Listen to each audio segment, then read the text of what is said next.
బాగా ఆలోచించి ఓటేయాలి. ఒకసారి అంటే మోసపోతాం, రెండవసారి కూడా మోసపోదామా? దయచేసి ఆలోచన చేయండి. బీఆర్ఎస్ పార్టీకి బలమైన క్యాడర్ ఉంది. మీరందరూ ఈ క్యాడర్ గట్టిగా పనిచేస్తే వేరే పార్టీల పప్పులు ఉడకాయా? జర మొన్న మీరు సుత్తాంతి ఏమోతి అన్నట్టున్నారు. ఇప్పుడు జర దేశానికి వచ్చేదిగా, ఇప్పుడు మనసున పట్టింది. పార్టీ పటిష్టంగా ఉంటేనే మనందరికీ ఫ్యూచర్ ఉంటుంది.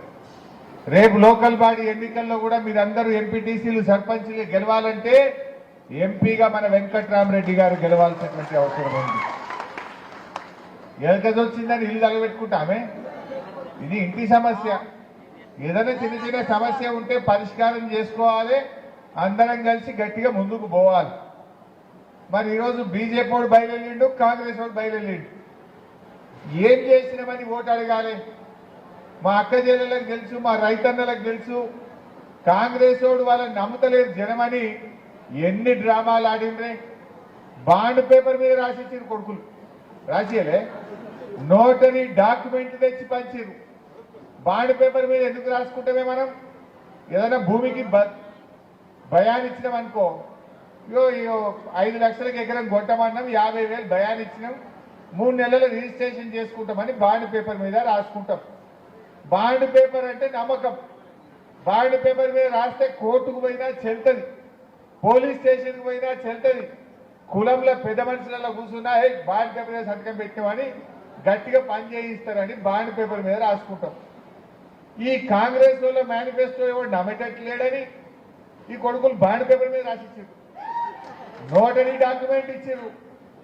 అట్లా కూడా సగం సగం నమ్మితే ఢిల్లీకి వెళ్ళి ఏఐసిసితో చెప్పించిండ్రు. ఇది రేవంత్ రెడ్డి మాట కాదు, ఇగో మా సోనియా గాంధీ మాట, మా రాహుల్ గాంధీ మాట, మా జిమ్మెదారని మాట్లాడింది కొడుకులు. ఇంకా ఒక అడుగు ముందుకేసి ఏమన్నారు, మొదటి అసెంబ్లీ సమావేశాల్లో ఈ 6 గ్యారెంటీలకు చట్టబద్ధత తెస్తాం, అసెంబ్లీలో చట్టం చేస్తాం, బరాబర్ అమలు చేస్తామని నమ్మబలికింది. నమ్మి ఓటేస్తే నట్టేట ముంచింది కాంగ్రెస్ పార్టీ. ఏం చెప్పిందో ఒక్కసారి మీరు చూతురిగా, ఊకే నేను చెప్పుడు కాదు, వాళ్ళ మాటలే మీకు చూపిస్తా. మీరే మంచిగా చూడుండ్రి, ఏది నిజమో ఏది అబద్ధమో గట్టిగా మనసున పట్టించుకోవాలి. మా అక్క చెల్లెలు కూడా ఊళ్ళలో పోయినాక మీరు మంచిగా ముచ్చట పెట్టాలి, అందరికి అర్థమయ్యేటట్టు చెప్పాలి. ఏం చెప్పిండు రేవంత్ రెడ్డి? 2 లక్షల రుణమాఫీ చేస్తా అన్నాడు. ఒకసారి చూడండి ఏమన్నాడు. రుణమాఫీ చేసిన వాళ్ళందరూ నేను విజ్ఞప్తి చేస్తున్నాను, ఎంబడే బ్యాంకు 2 లక్షలు తెచ్చుకుంటే డిసెంబర్ 9 నాడు నేను రాగానే మాఫీ చేస్తాను. ఇవాళ చంద్రశేఖర్ రావు ఏమనుకుంటున్నా అంటే రుణమాఫీ చేసిన ఓట్లు నాకు పట్టాయని. నేనేం చెప్తున్నా అంటే రుణమాఫీ అయిన వాళ్ళందరూ ఎంబడే పోయి మళ్ళీ 2 లక్షల రుణం తెచ్చుకోరి, డిసెంబర్ 9 నాడు నేను అవి మాఫీ చేస్తా. కాబట్టి రైతులందరికీ నేను విజ్ఞప్తి చేస్తున్నా, ఎంబడే పోయి బ్యాంకు పోయి లోన్లు తెచ్చుకోరి, వచ్చిన ఎంబడే నేను రుణమాఫీ చేస్తా. ఎంబడే పోయి తెచ్చుకోమన్నాడు. అయింది ఎవరికన్నా 2 లక్షల రుణమాఫీ? అవ్వ అయింది ఎవరికన్నా?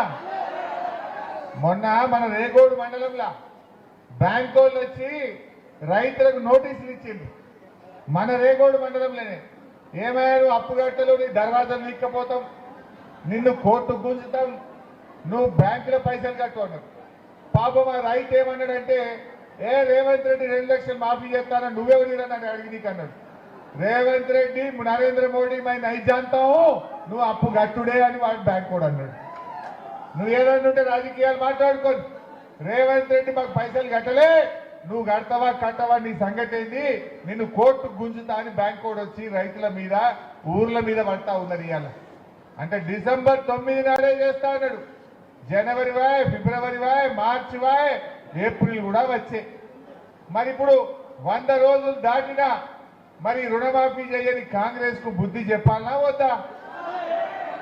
నేను మీతో ఏమంటున్నా, దయచేసి ఊళ్ళల్లో ఒకటే ముచ్చట, 2 లక్షల మాఫీ అయిన వాళ్ళు కాంగ్రెస్ కోటైంది, మాఫీ కాని వాళ్ళంతా కారు గుర్తు కోటైంది. ఇక కుల్లం